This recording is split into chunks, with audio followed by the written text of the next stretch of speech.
우리가 살다 보면은 어려움이 계속 연속될 때가 있습니다. 어떤 어려움이 있으면, 이것만 끝나면 내가 더 이상 이제 걱정이 없겠다라고 생각이 들 때가 있어요. 그런데 이상하게도 이것이 끝났는데 끝나자마자 또 새로운 일이 일어나는 거예요. 얼마나 기가 막힙니까? 그뿐만이 아니에요. 그 끝나고 나면 그래도 이제 괜찮겠지라고 생각을 했는데 또 문제가 생기는 거예요. 그럴 때 우리는 정말로 정신이 넋이 나가게 되는 거죠. 예. 저는 이렇게 하루하루를 이렇게 지내면서 특히 오늘도 하루를 생각하면 숨이 좀 꽉 막혀요.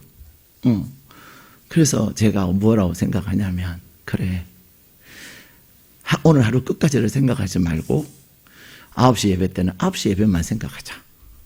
9시 예배 끝나고 하나님 은혜 주시면 또 11시 예배 할 것이고, 11시 예배 끝나면 그 다음에 또 오후 찬양 예배 또 할 수 있을 것이고, 오늘 오후 찬양 예배 때 제가 설교를 해야 되거든요.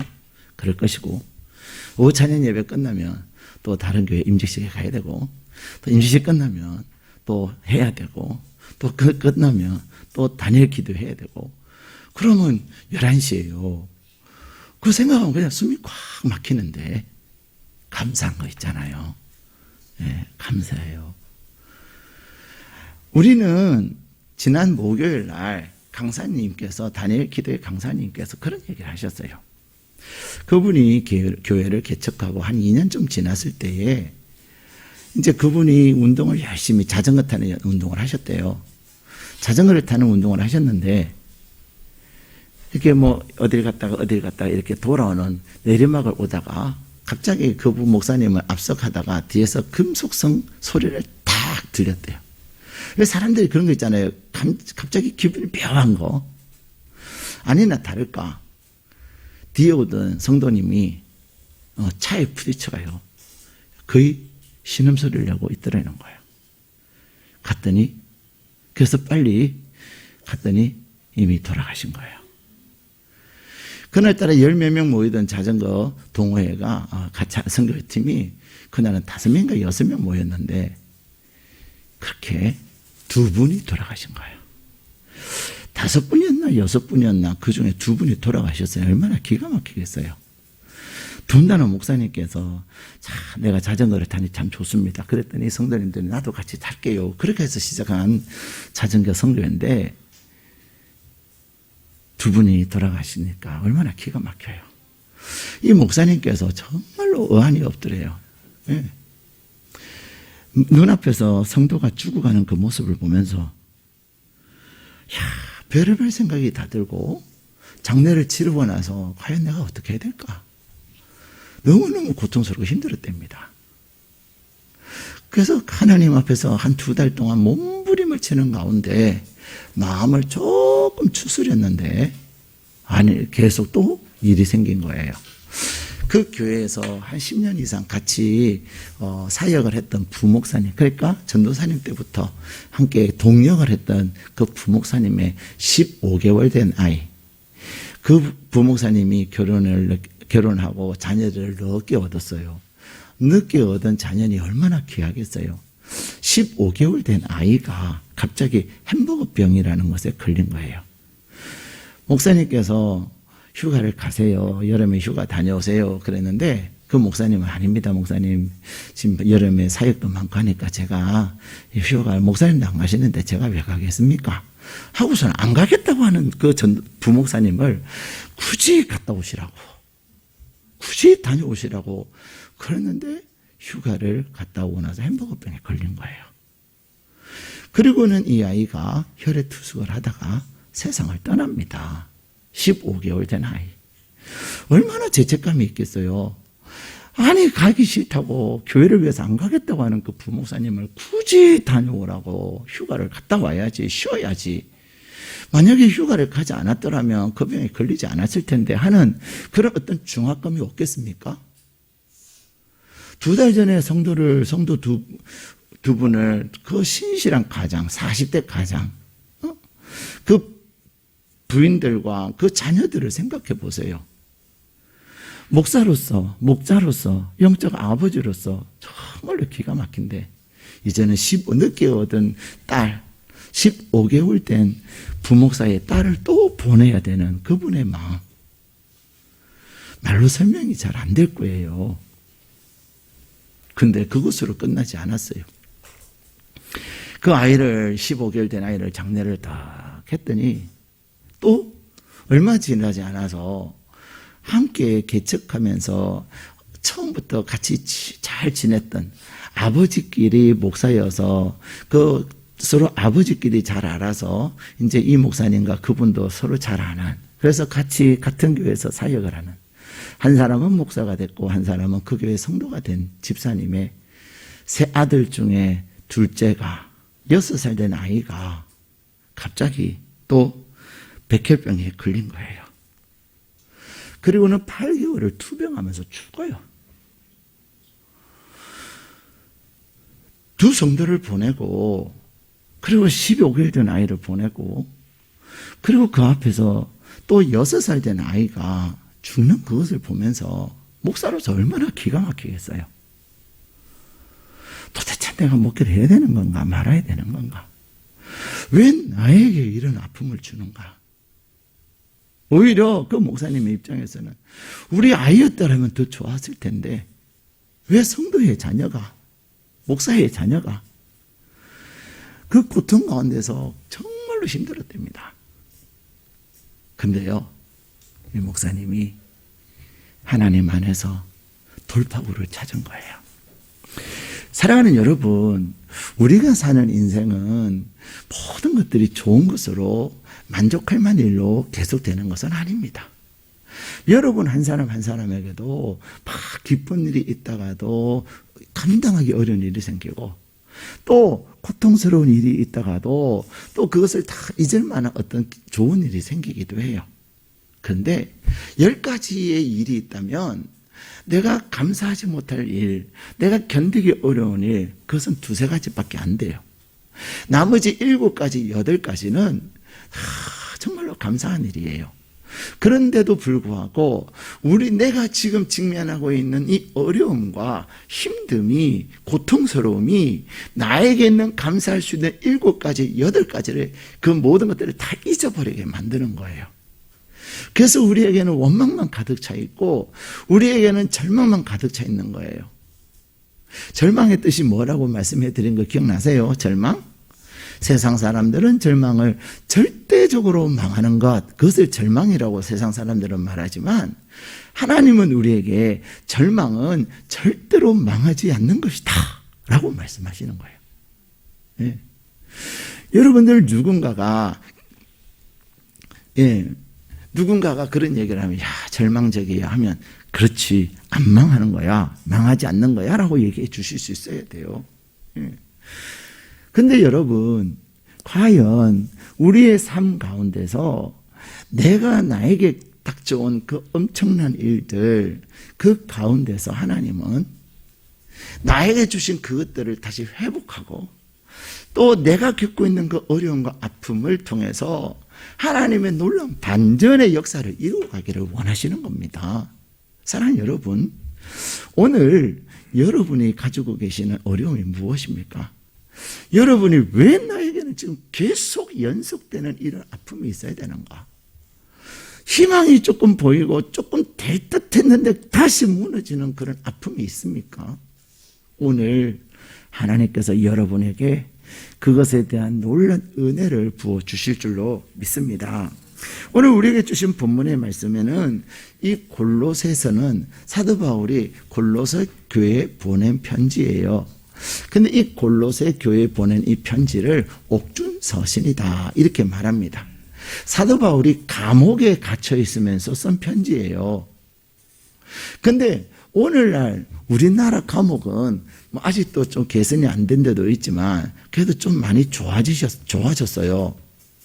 가봤냐고요? 안 가봤어요. 근데 이렇게 차를 타고 가면은 저기 송파에 가면은 그 법조타운이 있거든요. 거기에 빌딩이 탁 세워져가요. 거기가 교도소래요. 어쨌든 신축 건물이에요. 시설이 꽤 괜찮대요. 예, 물론 간에 가면 거시기 하겠지만, 근데 사도 바울이 있었던 이 시대는 감옥은 지하에, 깊은 지하에 컴컴한 볕도 잘 들지 않는 그런 곳에 있습니다. 사도 바울은 감옥에 갇혀 있어요. 무엇 때문에 감옥에 갇혔냐면 사회법을 범한 것이 아니라 복음을 전하면서 특별히 로마 황제에게 복음을 전하기 위해서 그는 스스로 죄수의 몸이 되었던 것입니다. 그런데 그 캄캄하고 그 습하고 그 어두운 그러한 감옥에서 사도 바울은 뭐라 그러냐면 앞에 빌립보서에서는 기뻐하라 그렇게 얘기해요. 빌립보 교회 성도들을 향해서 여러분 기뻐하세요. 여러분 기뻐하세요라고 말하는 사람이 마음은 슬픔과 그 억울함과 원통함이 있는 사람이 다른 사람들에게 기뻐하세요 이렇게 얘기합니까? 안 합니다. 마음에 기쁨이 있는 사람이 기뻐하세요. 나에게 기쁨이 있는데 여러분도 기뻐하면 좋겠습니다라고 얘기하는 거예요. 사도 바울은 오늘 이 골로새 교회의 편지를 쓰면서 여러분 감사하세요라고 하는 거예요. 제가 여러분에게 추수감사주일 날 숙제를 하나 내면서 숙제에 대한 상도 드릴 거예요. 이 골로새 교회 쓴 편지에 보면요, 짧은 편지인데 사도 바울이 감사라는 말을 여러 번을 해요.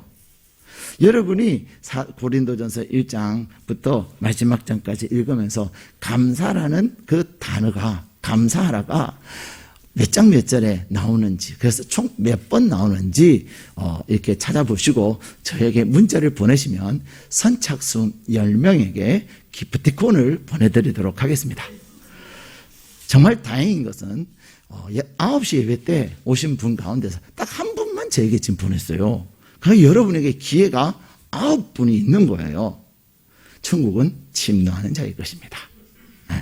꼭 빨리 읽으시고 오늘 예배 마치고 점심 식사 드시고 빨리 읽으시고 하시면 10등 안에는 들 수 있을 것 같아요.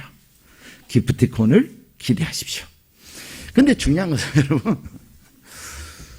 사도 바울은 감사하라는 것입니다. 왜 사도 바울이 감사하라고 얘기할까요? 사도 바울이 감사를 하라고 하는 이유는 감사에는 놀라운 기적이 있기 때문에 그렇습니다. 감사하는 자에게 어떤 기적이 있습니까? 감사에는 여러 가지 기적이 있겠지만 첫 번째로는요, 감사할 때 우울함이 사라지는 거예요. 여러분 혹시 우울하세요? 감사를 한번 찾아보세요. 지난주에는 감사는 쥐 짜내는 거라고 그러잖아요. 쥐어 짜내면 하나씩 찾아가지고 만들어내면 나도 모르는 사이에 이제는 자동이 되는 거예요. 수동에서 반자동으로, 반자동에서 자동으로 바뀌는 거예요. 두 번째, 감사하는 자에게 주시는 기적이 뭐냐면요, 감사를 하면 할수록 마음에 기쁨이 넘칩니다. 우울한 기분이 사라질 뿐만 아니라 기쁨이 넘쳐요. 해보세요. 감사하면 기분이 좋아지는지 나빠지는지, 혹 감사했는데 더 기분 나빠지면 저에게 연락을 하세요. 제가 여러분들에게 기뻐할 수 있도록 제가 간질러 드릴게요. 세 번째, 감사하는 자에게 주시는 기적이 뭐냐면요, 감사할 때 미래에 대한 믿음과 소망이 생겨요. 불평하고 원망하고 짜증나는 사람이 미래가 있어요, 없어요? 없습니다. 불평하는 사람들은 내일도 뭐 그렇지 뭐, 다음 달에도 그렇지 뭐, 2023년에 더 거시기 하겠지 뭐, 그러지만 감사를 해보세요. 사회는 내년에는 더 힘들다, 경제가 더 어렵다, 금리는 더 올라간다, 또 사회적으로 더 힘들다, 많은 경고성 예측을 하지만 그 경고성 예측을 한다고 모두가 다 그렇게 사는 거 아니에요. 의외로 그 경고성 예측 가운데서도 기뻐하고 하나님의 많은 은혜를 누려서 잘 되는 사람들이 많이 있습니다. 예. 내가 감사할 때 하나님께서는 우리에게 소망을 넘치게 하세요. 네 번째, 감사하는 자에게 하나님이 어떤 은혜를 주시냐면요, 늘 모든 일을 보면서 긍정적인 마음을 갖게 하세요. 긍정적인 마음. 다섯 번째, 감사하는 자에게 주신 은혜가 뭐냐면요, 하나님에 대해서도 다른 사람에 대해서도 마음이 넉넉하고 후해져요. 여러분은 사람들을 향해서 마음이 후합니까? 안 그러면 마음이 거시기 합니까? 다른 사람들에서 마음이 넉넉하십니까? 그렇지 않으면 다른 사람들에게 인색하십니까? 사람들이요, 어떤 사람들은 그냥 그래? 그럼 와. 이번에 우리 시찰에 이렇게 시찰장 하신 분들이 모임이 있었어요. 근데 전화가 와서, 목사님, 이분도 좀 가면 좋겠는데요, 이분도 좀 오면 좋겠는데요 하는 말은 추가를 할 때마다 비용이 더 들어가요. 그렇죠? 아니에요. 그냥 그분 안 해도 될 것 같아요. 할 수도 있겠지만 더 추가 하시라고. 중요한 것은요, 사람들은 그 작은 비용을 생각하면 안 돼. 그러나 한 사람, 두 사람, 세 사람, 네 사람 더 추가된다고 어쨌든 좋은 자리를 만드는 그것이 작아지겠습니까? 근데 우리는 그 한 사람, 두 사람에만 좋은 자리를 만들면서 한 사람, 두 사람 추가되는 거기에 인색해져가지고 마음이 좁아져가지고 좋은 기회를 놓치는 경우들이 얼마나 많은지 모릅니다. 근데 감사하면요, 마음이 넉넉해져요. 사도 바울은 감사하는 자에게 주시는 기적을 알기 때문에 그는 감옥에서도 감사의 생활을 하는 거예요. 사도 바울은 그의 감옥에 있으면서도 감사가 넘쳐나니까 그 넘쳐나는 감사로 인하여서 골로새 교회 성도들에게 뭐라고 말합니까? 여러분, 감사하십시오. 근데 오늘 본문의 말씀에 보면은 정말로 우리의 삶은 감사가 잘 안 되잖아요. 그렇죠? 감사가 잘 안 되는데 사도 바울은 무엇 때문에 감사하라는 거예요?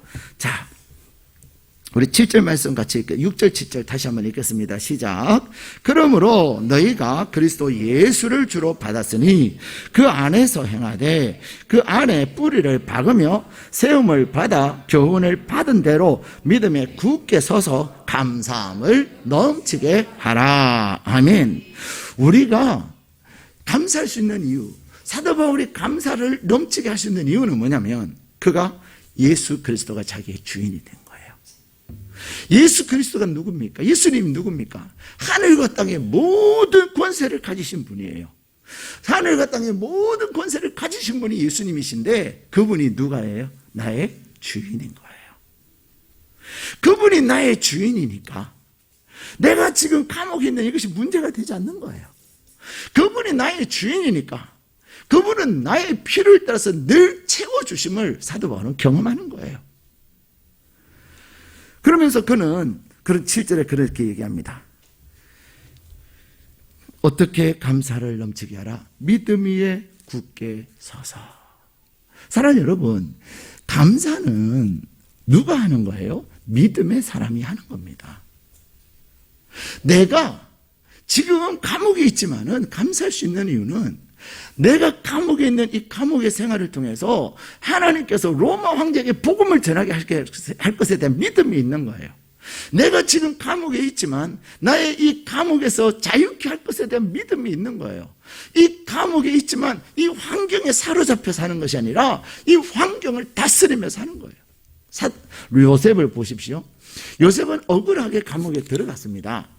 억울하게 감옥에 들어갔지만 그는 감옥에서 다스리는 자가 됐어요. 간수장이 요셉에게 그 감옥의 모든 것을 맡기고 하나도 간섭을 하지 않았다고 성경은 말하고 있습니다. 사도 바울 또한요, 감옥에 갇혔으나 그는 그 감옥에 있는 사람들에게 선한 영향력을 끼쳤어요. 사도행전 28장에는 사도 바울은 감옥에 집이라고 하는 그러한 거처에서 있었지만 그는 자유롭게 생활할 수가 있었어요. 사도 바울은 그가 하나님 앞에 감사하는데 그 감사의 이유가 믿음 위에 서 있기 때문에 그래요. 사도 바울이 그의 삶이 감사로 넘쳐났던 이유, 그렇다면 감사의 기적을 알기 때문인데, 그렇다면 하나님은 우리가 어떻게 감사의 삶을 감사가 넘치게 할 것이냐라는 겁니다. 첫 번째, 우리의 삶에 감사를 넘치게 하기 위해서는 내가 받은 복을 세워봐야 돼요. 찬송가 429장에 보면은 세상 모든 풍파들을 흔들어 너희 마음을 낙심하게 될 때에 내려주신 주의 복을 세어 보아라. 내가 지금 한 가지, 두 가지 그것 때문에 견디지 못하고 미치겠어요. 근데 그것을 생각하지 말고 내가 받은 복들 있잖아요. 그래, 내가 몸이 아프다고 예를 들어 보십시다. 나는 몸이 아파요. 근데 몸이 아프지만 병원 갈 수 있고, 몸이 아프지만 치료비도 있고, 몸이 아프지만 기도해주는 성도님도 계시고, 몸이 아프지만 하나님께서 나를 치유하시게 된 믿음도 있고, 내가 하나님께 받은 은혜들이 너무 많다니까요. 근데 우리는 내가 받은 은혜보다도 현재 나의 지금 아픈 것, 그것만 생각하는 거예요. 사랑하는 여러분, 여러분이 하나님께 받은 은혜들을 한번 세워보세요. 여러분이 하나님께 받은 은혜들을 세워보면 그 은혜들, 세워본 그 은혜들이 여러분에게 힘이 되고 여러분의 능력이 되어서 지금 현재 당면하고 있는 것을 충분히 돌파하고도 남음이 되는 거예요. 맞네? 되네? 맞네? 뭐 이거 극복할 수 있겠네? 제일 중요한 것은 하나님이 계시네. 사랑하는 여러분, 여러분의 삶에 감사가 넘치게 하기 위하여 받은 복을 세워보십시오. 두 번째, 이 어려움을 극복하기 위해서, 우리에게 감사가 넘치게 하기 위해서 우리는 내게 일어난 있는 고난에 대한, 어려움에 대한 이유를 하나님 앞에 물어보세요. 고난의 의미, 내가 겪고 있는 어려움의 의미, 그것들을 내가 하나님 안에서 발견하고 나면, 사도 바울은 뭐라 그래요? 그가 남들에게 말할 수 없는 그 아픔이 있었어요. 몸이 안 좋았어요. 사람들마다 다양하게 얘기하지만 간질이라고 그러기도 하고 안질이라고 하기도 하고, 간질병은 어떤 건 줄 아시죠? 갑자기 거품 물고 쓰러지는 거. 안질은 눈병에서 잘 보이지 않는 것. 어쨌든 그것이 어떤 병이어도 사도 바울이 복음을 전해서는 치명적이에요. 그래서 하나님 앞에, 하나님, 나의 이 가시를 나에게서 제하여 달라고 기도했는데 하나님께서 너무나도 생뚱맞게 말씀하세요. 너의 은혜가 너에게 족하다. 그 말이 무슨 말이죠? 너가 간질이든 안질이든 그 병을 갖고 있어라. 근데 여러분, 중요한 것은 내가 간질이 있더라도 안질이 있더라도 하나님께서 나와 함께 하시고, 사도 바울이 복음을 전할 때 성령이 역사하시고, 사도 바울이 기도해 줄 때 귀신이 떠나고 질병이 낫는 그것이 중요한 거지 않겠습니까? 주님은 너의 그 연약함이 너의 강함이 된다. 간질이나 안질이든 그런 질병을 갖고 있는 연약함이, 나는 연약함이 있으나 내 하나님께 기도할 때 하나님이 일하심을 확신하는 그것을 통해서 하나님께서 일하시는 거예요. 사랑하는 여러분, 여러분이 겪고 있는 어떤 어려움, 아픔, 고통, 하나님이 그것을 알고 계신다는 사실입니다. 내 아픔과 내 고통을 하나님께로 가져갈 때 하나님께서는, 하나님 도대체 왜 이러시는 겁니까? 왜 내가 이렇게 힘들어야 합니까? 하나님께 물을 때 하나님께서 그 이유를 깨닫게 하시는 거예요. 그 하나님의 깨달으심을 경험할 때 우리에게는 더 이상 문제가 되지 않는 것입니다. 하나님이 일하시기 때문에 그렇습니다. 사랑하는 여러분, 우리의 삶 속에서 어려움을 겪을 때가 있어요. 그러나 문제의 크기는 기적의 크기를 결정하는 겁니다. 한번 따라 하실까요? 내 문제의 크기는 나에게 주실 기적의 크기를 결정한다. 믿으십니까? 여러분이 정말로 견디기 어려운 고통이 있다고 생각을 해보세요. 그것을 통하여 하나님께서 전화위복시키셔서 여러분에게 그거에 상응하는 기적을 베푸실 줄로 믿습니다. 고통의 크기는 기쁨의 크기를 결정하는 것입니다. 상처의 크기는 영광의 크기를 결정하는 것입니다. 역경의 크기는 하나님이 주실 복의 크기를 결정하는 것입니다. 그러므로 어떤 어려운 가운데서도 하나님 앞에 감사할 때 그 감사가 여러분의 삶에 기적을 만들어내는 거예요. 사도 바울은 그것을 알았기 때문에 우리를 향하여서 감사하세요. 감옥에 갇혀 있는 사도 바울은 날마다 하나님 행하시는 기적을 경험하기 때문에 여러분에게 감사가 넘칠 때 하나님이 일하십니다라는 것을 얘기하는 것입니다. 감사는 환경의 문제가 아니에요. 무엇의 문제예요? 믿음의 문제입니다. 그래서 7절에 보면은 너희 믿음에 굳게 서서 감사함이 넘치게 하라. 사랑하는 여러분, 우리의 삶에 감사가 넘치게 하기 위해서는 받은 복을 세워보고요, 내게 있는 어려움과 고난의 그 의미들을 하나님과 씨름하면서 하나님께 묻고, 세 번째는요, 나에게 주신 그 하나님의 은혜들을 늘 다른 사람들에게 감사를 표현하는 게 중요해요. 우리는 의외로 하나님의 은혜를 경험하면서도 감사를 표현을 잘 안 합니다. 특히 한국 사람들은요, 그런 거 잘 안 하잖아요. 샤이 하잖아요. 샤이. 부끄러워해요. 근데 고백해야 하는 겁니다. 여러분이 금년 한 해 동안 하나님 주신 그 은혜들 10가지를 한번 써보세요. 여러분이 써서 올려드릴 때 하나님이 얼마나 기뻐하시는가. 야, 내가 했는데 김 집사가 내가 한 것을 인정하네. 내가 했는데 최 집사가 내가 한 것을 기억하네. 내가 했다고 인정하네. 이야, 믿음을 가졌구나. 그것을 하나님이 기뻐하시는 거예요. 사랑하는 여러분, 하나님은 우리 가운데 기적을 베푸시기를 원하십니다. 여러분의 삶의 기적의 통로가 뭐냐면 감사가 넘치는 거예요. 감사는 있어서 하는 것이 아니에요. 없어도 감사할 때, 부족하고 모자랄 때 감사할 때 하나님이 풍성하게 채우십니다. 우리 예수님은 보리떡 5개와 물고기 5개밖에 없었지만, 보리떡 5개와 물고기 2마리밖에 없었지만 감사 기도했더니 하나님께서 5,000명을 먹이게 하셨어요. 가나 혼인잔치에서도 포도주가 다 떨어졌는데 주님의 말씀에 의지하니까 더 좋은 포도주를 했어요. 심지어는 나사로가 죽었는데 그 죽은 나사로 앞에 가서도 하나님이요, 하나님께서 지금까지 나에게 은혜를 베푸신 내 기도를 들어주신 건 뭐 하는 거죠? 하나님께 받은 복을 세는 거죠. 나에게 베푸신 은혜에 감사합니다. 내 기도를 들어주심에 감사합니다. 그리고 지금 이 죽은 나사로를 살리는 일에도 하나님이 역사해달라고 기도할 때 감사하며 감사를 세며 하나님의 영광을 하나님 앞에 감사로 기도할 때 하나님은 놀라운 역사를 이루시는 줄로 믿습니다. 그래서 내가 모자랄 때 감사하면 넘치게 채우시는 하나님의 은혜를 경험하게 되는 것입니다.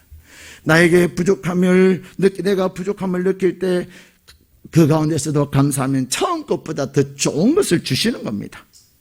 사랑하는 여러분, 작은 것 때문에 감사할 때 작은 것은 점점 커져가는 줄로 믿습니다. 작은 것 때문에 감사하면 풍성하게 나누고도 나눔이 되는 은혜를 주시는 줄로 믿습니다. 그러므로 여러분이 금년에는 별로 거둔 것이 없다고 생각하십니까?